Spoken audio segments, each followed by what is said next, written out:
Why? Why? Why? Why?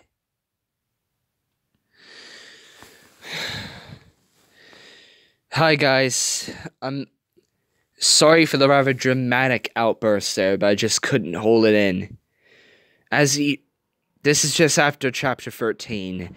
In the last chapter, we followed the last moments of one of the greatest characters in all of fiction, as he tried to do a brave, heroic action to save someone, ultimately for it all to come crashing down.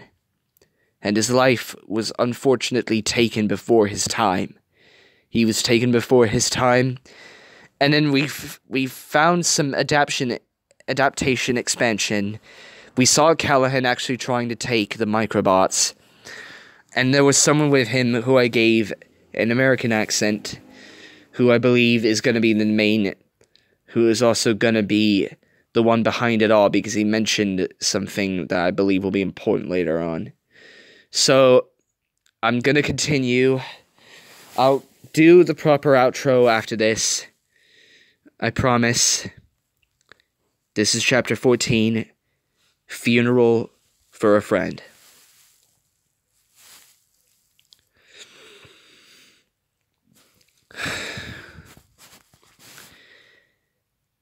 Heavy, gray clouds hung over San Fransokyo, casting the whole city in a dreary light, threatening rain at any moment.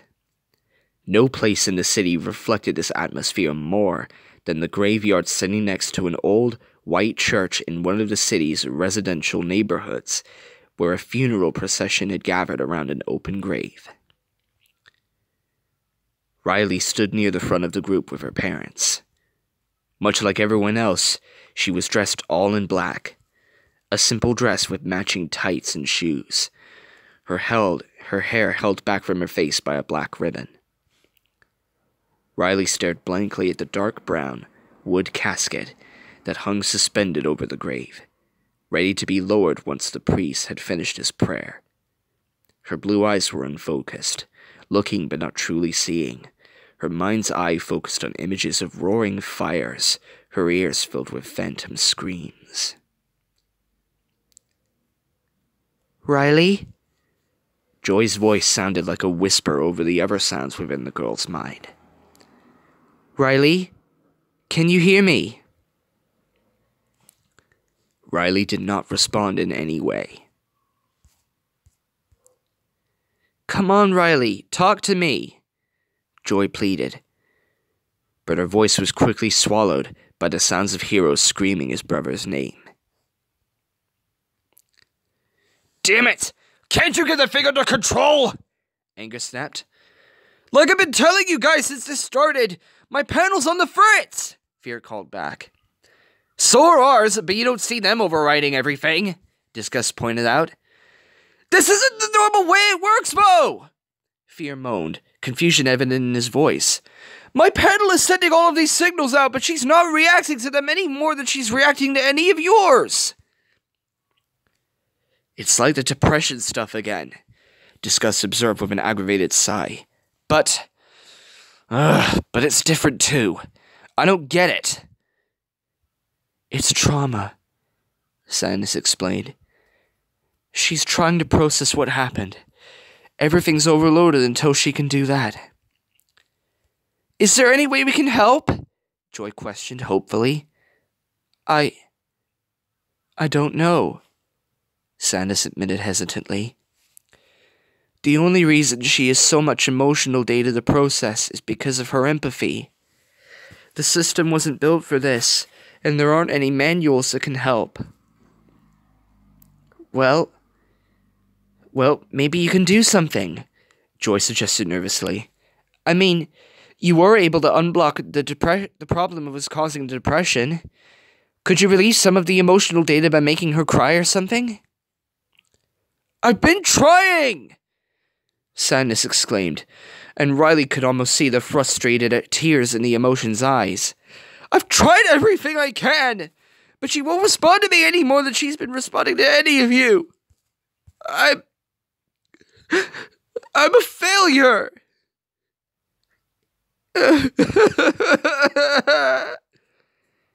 It's okay, Sadness.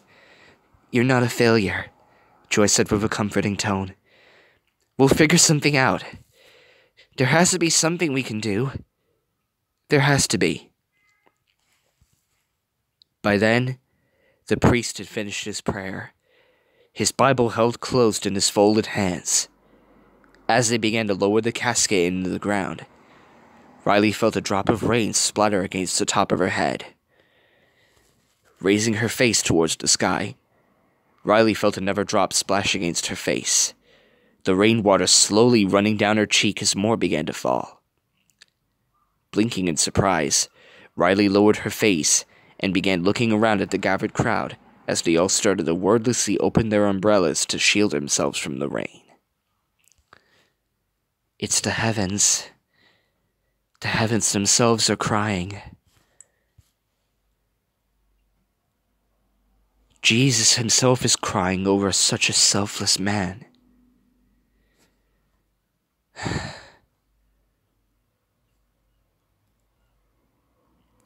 Next to her parents stood Tip and Lucy, the woman holding her daughter close with one hand while holding her umbrella above them both with the other.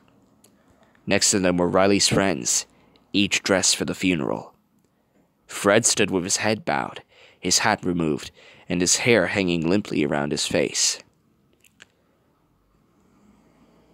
Gogo stood next to him, biting her lip and holding herself tightly in an effort to keep the tears that were welling up in her eyes from spilling down her face. Honey, on the other hand, had lost all sense of control, openly weeping as she leaned against Wasabi for support, her long hair done up in a messy bun. Wasabi, for his part, was doing the best he could to comfort Honey, holding an umbrella above both of them with one hand while wrapping his other arm around her shoulders in a one-armed hug. Past them, Hiro and Cass stood together. Cass stood behind her nephew, her hand resting on his shoulder, her hand clutched tightly to his suit jacket. Her other hand was covering her mouth, trying to obscure the look of utter sorrow on her face, as tears streamed down her cheeks and her body was racked by sobs. Hiro stared at the coffin as it was swallowed up by the earth, a lost and frustrated look on his face, angrily wiping tears away from his eyes. Riley observed all of it, watching all the pain and sorrow pour out of the mourners surrounding her, and felt none of it. Excuse me while I just go and lose myself for a bit.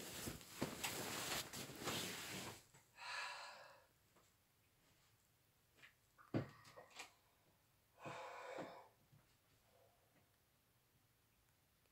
really thought that Tadashi was going to make it.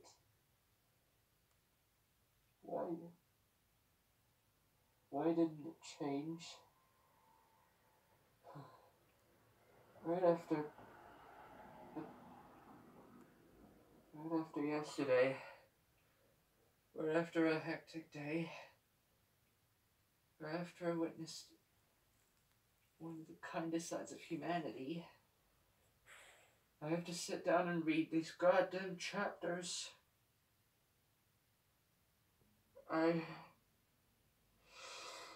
What am I fighting for?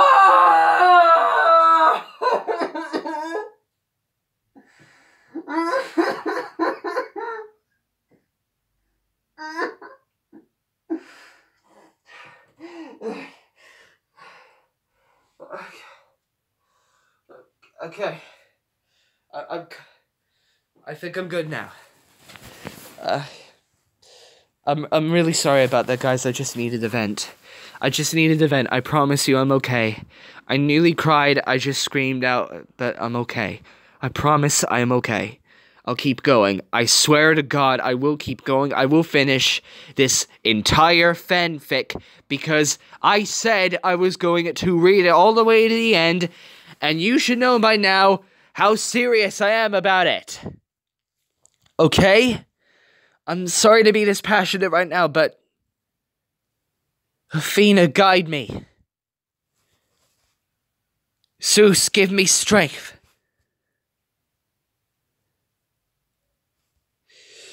Later. Wasabi stood outside the Lucky Cat Cafe, dressed in his regular clothes and looking up at the sign with a mixture of moroseness and trepidation. The funeral had been hours ago, and night had fallen, but rain continued to drizzle down from the clouds above. Sighing, he ran a hand across his face and glanced at his van sitting in the driveway not far away before he stepped into the cafe, the bell above the door jingling as it swung open. "Hello?" Cass called as she began to walk out from the back. I'm sorry, but we're actually... Cass paused behind the counter as she saw Wasabi, a look of confusion passing briefly over her features, before being replaced by a look of understanding.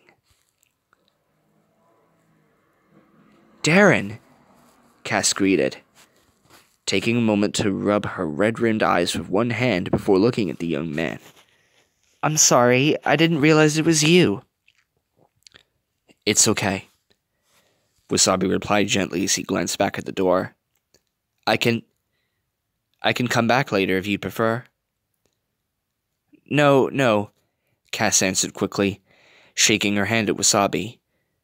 "You should collect those things. I don't want it to hurt your school performance because you left something here."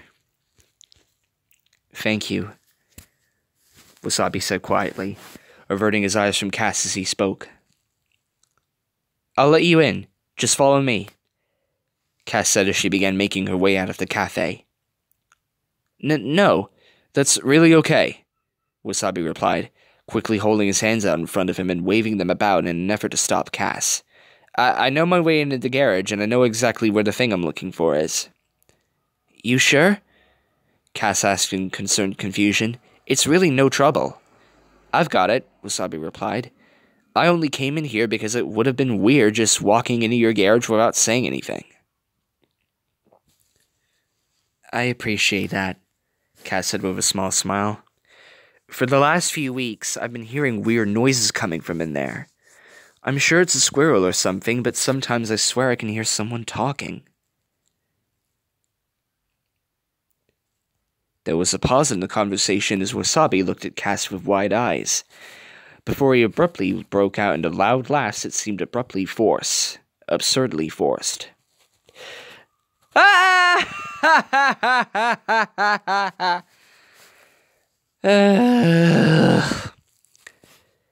Wasabi laughed like this for a few seconds before abruptly cutting himself off as Cass blinked at him in confusion.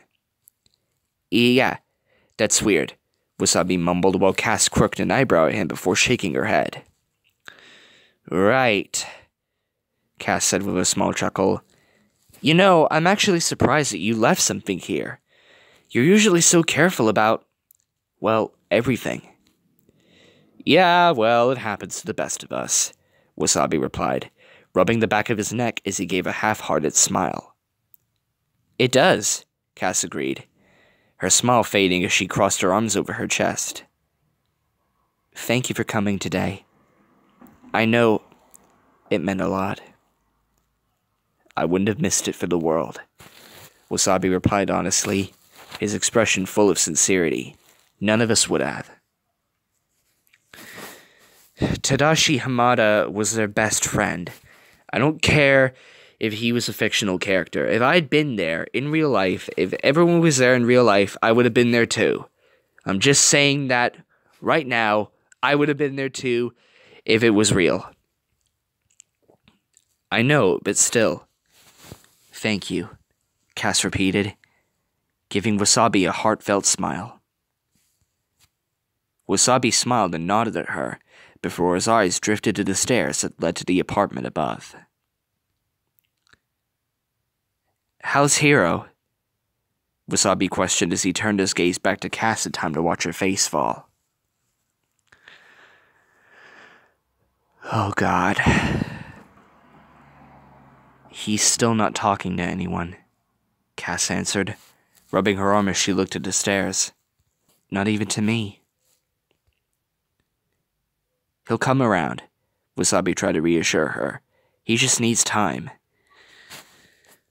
It's his freaking brother, for Christ's sake. I don't mean to be rude, but I'm pretty sure that if my own brother had kicked the bucket for whatever reason or another, I would be like Hero too.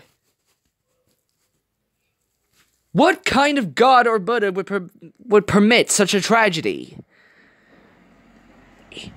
So many other people lose their brothers every day, even family members and friends. It's not fair. It's not fair. I hope so, Cass replied, sighing before turning back to Wasabi. You're sure you're okay to find it by yourself? Positive, Wasabi replied with a nod as he opened the cafe door and began to step outside. I'd hate to bother you any more than I already have. I'd hate to stay on this freaking paragraph more than I already have. Alright, Cass relented with a nod. Have a good night, Darren. You too, Cass, Wasabi echoed with a smile and a nod of his own, closing the door behind him. Stepping out into the sidewalk, Wasabi sighed and laid his hands on his hips, while watching as Cass locked the door behind him before heading up the stairs to the apartment. Sighing again, Wasabi ran a hand through his dreadlocks before he started making his way to the garage. Leaning down, Wasabi lifted the garage door open and pushed it up until it locked into place with a click. Reaching over to the light switch, Wasabi flicked it on before resting his hands on his hips as he surveyed the inside of the garage. Had it really been less than 2 weeks since he had been in there? As he looked around at the couches and workbenches, it felt like he hadn't been there in a lifetime. In a way, he hadn't. Wasabi closed his eyes and shook his head briskly, banishing his morose thoughts like dust from an unused shelf. As he opened his eyes, Wasabi scanned the dark corners of the garage, searching for what he had come for. Oh? Wasabi whispered, not daring to raise his voice for fear of alerting Cass. It's Darren. You there? Okay. Yep, I could do with some O in my life. I need O's comedy to help me out of this little strut I've now found myself in. And I'm hugging Lola now because... Oh, fudge. I'm hugging Lola because Lola hugs are cute and right now therapeutic. After a moment, a square alien head peeked out from behind the couch before O came fully into view. Hello, Darren Whalens, O greeted with a friendly smile. I was hiding because I was not to be expecting to see someone this late. Yeah, sorry, Wasabi replied. This is the best time to move you. Move me? O questioned in confusion. Why am I being physically displaced? We had talked about moving you before, Wasabi explained. I live by myself, so it will be easier to hide you at my place. And with everything that's happened... Oh, yes, O replied, turning blue as he squeezed his hands together in an uncomfortable gesture. You are correct. Your living abode will be the superior option. Does he know? Oh my god, my heart is literally squeezing my chest. Does he know? Oh no. Glad you agree, Wasabi said with a nod before motioning to his van. Come on. Nobody's around, so let's do this while we can. O nodded in agreement, crawling into the passenger seat as Wasabi walked over to the driver's side after closing the garage door. Soon enough, Wasabi had started up the van and pulled away from the cafe. The silence between him and O, broken only by the steady drizzle of rain. I still have my positive outlook after yesterday, because, well, how can I not be after the adventure that I just had? I might go into some more details in a bit. It's just, well... It's today that, this chapter and the chapter before it have suddenly taken a bleak turn. Well, we've, you know. Darren Raylands, may I be asking you a question? O asked after a few quiet minutes of driving. Sure, what is it? Darren questioned, looking over at O as he pulled up to a red light. How does a human mourn? O questioned, looking up at Wasabi earnestly. How do we mourn? Wasabi echoed as he pulled away from the stoplight. Yes, O confirmed with a nod. For instance, we both do not usually take part in sessions of group mourning. The topography of our home planet is made is so both were normally solitary creatures. As such, in general, a both must mourn for his or herself. How does that work? Wasabi questioned, arcing an eyebrow even though his eyes were focused on the road in front of him. We perform the Song of Death, O explained. The Song of Death?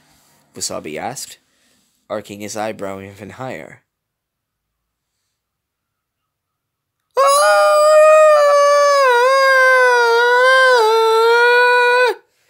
Without another word, O stood up in his seat and began an undulating, high-pitched wail. At the same time, O waved his wiggling arms above his head as his skin began rapidly shifting between purple and yellow. He's driving, you freaking moron! The sudden change in the alien's demeanor caught Wasabi completely by surprise, causing the young man to jump in his seat and jerk the steering wheel to the side. Quickly gripping the steering wheel with two hands, Wasabi jerked it back towards the road, narrowly missing a light post, the momentum sending O tumbling to the floor in front of his seat. It is very rude to interrupt the Song of Death, O pointed out as he climbed back into his seat. Yeah, well I was about to start singing my own Song of Death right there, Wasabi replied, taking deep breaths in an effort to calm his rapidly beating heart. Warn a guy the next time you're going to do that. You almost gave me a heart attack. And you almost caused a serious car accident. We don't need two funerals happening at the same time. Or at least another funeral happening just weeks after the first. Is it bad to have an attack of the heart? O questioned.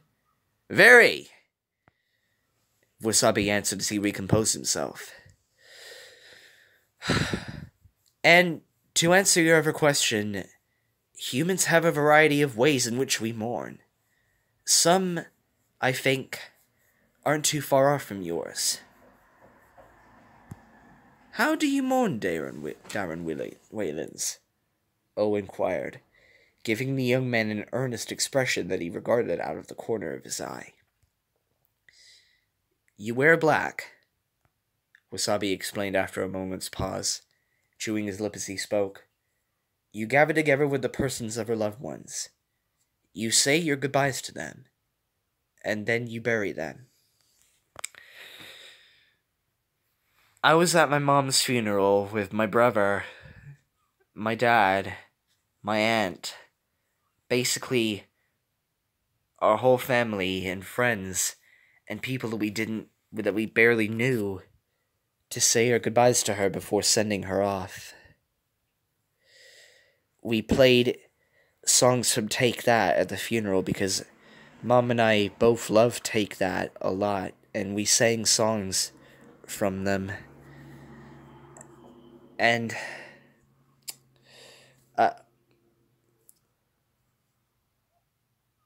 there's no time for me to explain that further. I see, O replied with a nod, a thoughtful look on his face. It must be done to fend off scavengers. Yeah, fend off scavengers, Wasabi replied as he continued to drive the van through the rainy night, unable to not think that the move had missed the point. Later. The tiny bell above the door of the Lucky Cat Cafe jingled as Jill Anderson entered the small restaurant. Adjusting her glasses, Jill sighed as she looked around the cafe, noting the handful of people scattered around the room. One person in particular caught her eye. Pamela? Jill questioned as she walked over to Honey, who was standing behind the counter with her attention focused downward, her long hair done up in a messy bun, while she wore an apron over her black shirt and khaki pants. Or khaki pants, I don't know. Honey looked up at Jill, blinking her eyes in surprise at the sound of her own name. Jill? Honey questioned before she seemed to snap herself out of whatever stupor she had been in, sliding whatever she had been looking at off of the counter and into her pocket. Oh, Jill! Hello! Good morning! Do you work here now?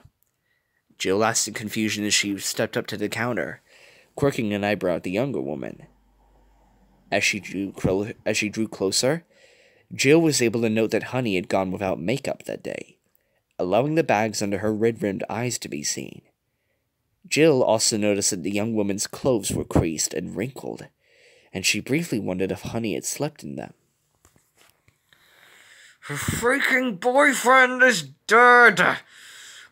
No freaking wonder she's like, oh my god. No. Not really, Elise. Honey admitted with a shake of her head. I usually work at a coffee place near campus, but with everything that's been going on, Cassie needed some help, so I volunteered. That's very nice of you, Pam, Jill replied with a smile.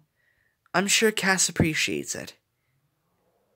More than you know, Cass stated as she stepped out from the back room, looking slightly less deceitful than Honey did. How are you, Jill? I should be asking you that, Jill replied, a look of concern on her face as she spoke. I'm all right, I suppose, Cass replied, grief and pain flashing across her features for a moment.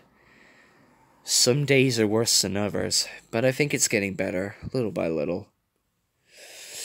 Why, Tadashi, why? That's good, Jill smiled before quickly sliding back to concern. What about Hiro?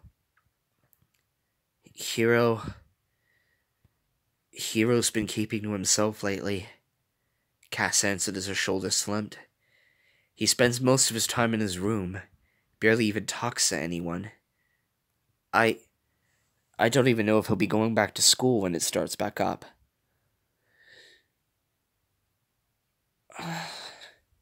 He's shutting out the world again. Oh my god. I'm sure he'll come around, Jill said, trying to reassure her. I wish I could believe you, but it is literally the exact same thing that Wasabi said. Fucking hell. I'm sorry, did you hear that? Hi, Jasper. I'll look at your photo in a bit. I'm just reading a chapter. I hope, Cass replied before biting her lip nervously. How's Riley? Riley... Jill stiffened at the question, but pushed forward. Riley is having a hard time with it all. She hasn't been going to school lately, either. She's strong, Honey spoke up, drawing Jill's attention to her. She'll pull through. She just needs help. Then I'm glad she's friends with someone like you, Jill stated, giving Honey a warm smile. I'm just trying to do my best, Honey replied with a weak smile of her own. Do you want your usual, Jill?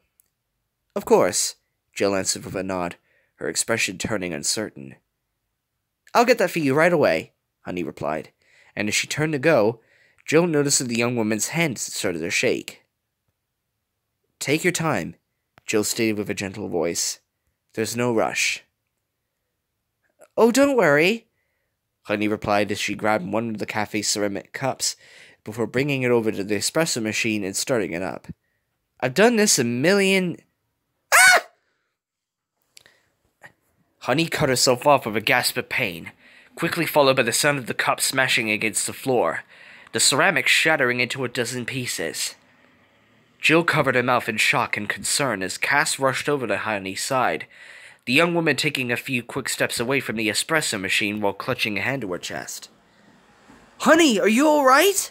Cass questioned, placing a hand on the young woman's shoulder while trying to get a better look at her hand. I'll just burn myself a little, Honey replied while chewing on her bottom lip. I was stupid. I'll get this cleaned up and— You'll do no such thing, Cass argued, reaching down to take Honey's hand so that she could get a better look at the young woman's injury.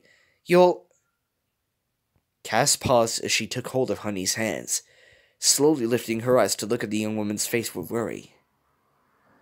Honey, Cass said gently, you're shaking. I'm fine, Honey tried to argue, her voice hitching in her throat. I just need to— Why don't you come sit down with me, Pam? Jill suggested, beckoning Honey over to her. Take a quick break? Honey looked at Jill uncertainly before slowly turning to regard Cass, the older woman giving her a small smile and a nod. I'll get both of you something, Cass stated. You go and sit down for a minute or two, okay? Okay, Honey replied as she turned back to Jill and slowly nodded her head. Honey walked around the counter and over to Jill, the older woman wrapping an arm gently around the young woman's shoulders and led her over to one of the empty tables. Honey slowly lowered herself into the chair Jill pulled out for her, her hands still clutched to her chest. You haven't been sleeping, Jill stated as she sat down in the chair next to Honey. Oh, you don't freaking say. Why not? I'm really sorry, Jill. I'm sorry? Honey mumbled in confusion as she raised her hand gaze to meet Jill's. You haven't been sleeping much since the fire, have you? Jill questioned, sympathy written across her face. Oh, Jesus Christ. This now! Honey held Jill's gaze for a moment, before lowering her eyes and slowly shaking her head. No, Honey confirmed, her voice barely above a whisper. No, I can't. You can't? Jill questioned in confusion. If I fall asleep, Honey started to say, pausing as she blinked her eyes rapidly, as if she was fighting to keep them open. If I so much as close my eyes, I'll be back there. At the fire, Jill provided, and Honey nodded in agreement. I'll be back there, Honey explained, raising her eyes to meet Jill's again, tears threatening to spill down her cheeks at a moment's notice. I'll be back there, and I'll have to watch him die again. So, you've been forcing yourself to stay awake, Jill surmised, an almost pained look on her face. Is that why you're here? I'm useless in the lab like this, Honey explained. And the cafe at school won't let me work as much as Cass does. Plus, it's easy access to stimulants. You can't keep doing this to yourself, Pam, Jill said worriedly. You're going to run yourself ragged. It's better than the alternative! Honey snapped, causing Jill to slightly pull back in alarm as a distraught expression passed over the young woman's features. Sorry. I'm so sorry. It's all right, Jill reassured her. But that just proves my point. Have you considered going back home? I'm sure your family would love to see you during your break from school. No, Honey replied with a shake of her head. I'm from East LA, and my family, they don't have a lot of money. I don't have the money for a bus ticket, and my family, they weren't expecting me anyway. Still, I can't believe with everything that happened, Jill trailed off as realization struck her. They don't know what happened, do they? Nothing the news wouldn't have told them. Besides, what's the point? Honey paused as her voice hitched again, while she took off her glasses and wiped a stray tear from her eye. I never got to tell them about him anyway. Pam, you should tell them, Jill insisted. I'm sure your parents would want to know about this. It would only worry them, Honey replied with a shake of her head as she put her glasses back on. Jill sighed in defeat before she fought for a moment, watching Honey as the young woman's mind drifted. What were you looking at when I came in? Jill questioned. Do you really have to ask? Do you want them to really think you've been snooping? That won't let make her feel worse. Sorry, Jill. I can't believe I'm snapping too. Excuse me? Honey asked in confusion as she snapped back to reality. You were looking at something on your phone when I came in, Jill clarified. I was just wondering what it was. As long as I'm not prying, that is. No, it's fine. Honey trailed off before pulling her phone out of her pocket and powering it on before handing it to Jill. Here. Looking at the phone, Jill saw that Honey had pulled up a photo. The image displayed Honey and Tadashi standing together somewhere near the bay. Honey holding the camera out in front of them. In the picture, Honey was without her glasses, and Tadashi's hat was perched atop her head. The picture captured the moment as Tadashi had evidently leaned down and kissed Honey on the cheek. An expression of surprised delight captured in the young woman's face. Jill couldn't help but smile at the image. That was our first date, Honey explained as Jill looked up from the phone and handed it back to its owner. It was the first time he'd kissed me. It was the first time anyone had ever kissed me. At that moment, Honey's shoulders began to shake as she let out a few choked sobs, tears streaming down her face. I don't know what I'm going to do, Honey sobbed, struggling to breathe through her tears. He was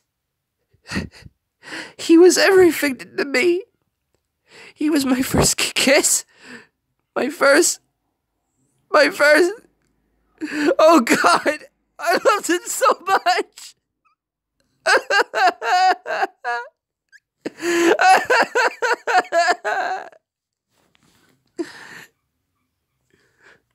With that, Honey broke down crying, pulling her glasses off so that she could weep into her hands. For a moment, Jill looked at Honey with an expression of shock and sympathy before her motherly instincts took over. Reaching over, Jill wrapped her arms around Honey's shoulders and gently pulled the young woman towards her, the other woman offering no resistance to the action.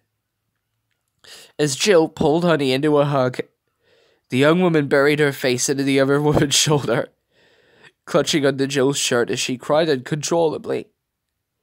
Jill, for her part, rubbed Honey's back gently while whispering soothing words in the young woman's ear, even as she fought back the tears welling up in her own eyes.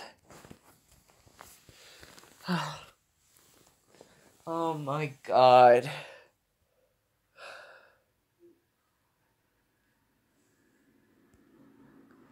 Oh, Honey.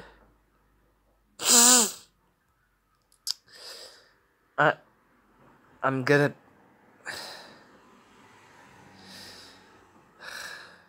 Later. I'm gonna have to continue this later or the next day. I'm really sorry, guys. But I'm gonna need to give my emotions a break.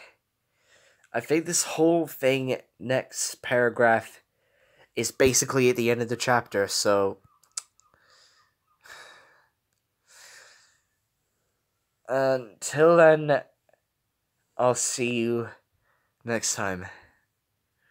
I'm the Masked Ranger saying, no matter how much hardships, no matter how hopeless things seem, never give up.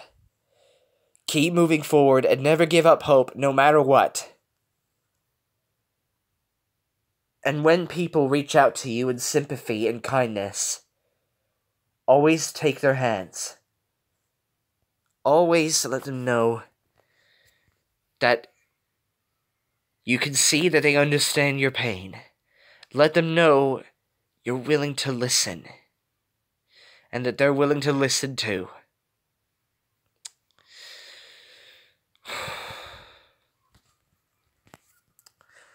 I'll see you all later. Thank you for watching, guys.